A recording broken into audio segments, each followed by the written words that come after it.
कथा। पौराणिक कथाएं सुनना सबको पसंद है। किसी को रामायण की कथा पसंद है तो किसी को महाभारत की। किंतु प्रश्न ये उठता है जब एक ही कथा के दो अलग रूप पाए जाते हैं, क्योंकि अलग अलग पुराणों में एक ही घटना के अलग वर्णन होते हैं। और यहीं से जन्म लेती है शंका। प्रश्न उठता है कथा की सत्यता पर। कौन सी कथा पर विश्वास करें, कौन से पुराण को सत्य मानें। मनुष्य एक कथा को सत्य सिद्ध करने हेतु दूसरे कथाओं को मिथ्या प्रमाणित करने लग जाता है। परंतु क्या ये उचित है? नहीं ना। इसीलिए मेरे विचार से जब तक हमें सत्य का पता नहीं चल जाता तब तक हमें प्रत्येक शास्त्र को सत्य मानना चाहिए। मिथ्या कहकर किसी भी शास्त्र का अपमान नहीं करना चाहिए। चलिए शुरू करते हैं एक ऐसी यात्रा जहां हम अलग अलग कथाओं से होते हुए पौराणिक काल में हुए घटनाक्रमों पर प्रकाश डालेंगे। जानेंगे किस घटना का किस पुराण में कैसा वर्णन है।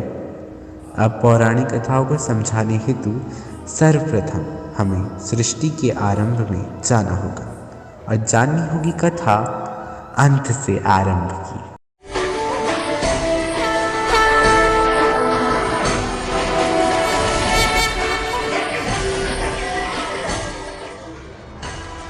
शिव पुराण के अनुसार सृष्टि का आरंभ शिव तत्व से हुआ। शिव तत्व अर्थात वो परम तत्व जिसका ना ही अंत है और ना ही आरंभ, जिसका ना ही जन्म संभव है और ना ही विनाश, जो अनादि काल से है और जो अनंत काल तक रहेगा।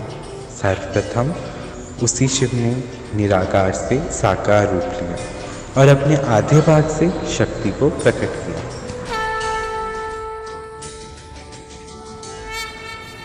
मैं शिव हूँ, मैं ही सत्य हूँ।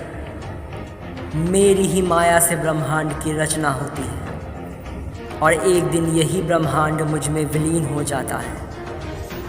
निराकार हूँ परंतु सृष्टि के कल्याण हेतु साकार रूप लेता हूँ।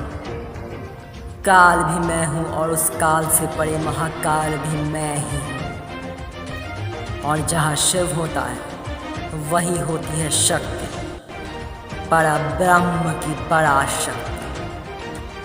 नए सृष्टि के प्रारंभ हेतु मैं अपने आधे भाग से शक्ति का आवाहन करता हूँ। मैं पराशक्ति हूँ, मूल प्रकृति हूँ।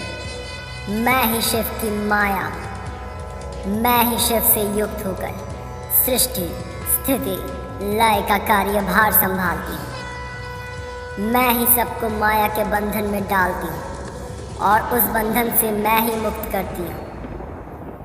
परंतु आज अकस्मात मुझे माता बनने की इच्छा हो रही है। मैं एक दिव्य संतान को जन्म देना चाहती हूँ जिससे मैं सृष्टि का सृजन, पालन और विनाश का उत्तरदायित्व सौंप सकूँ।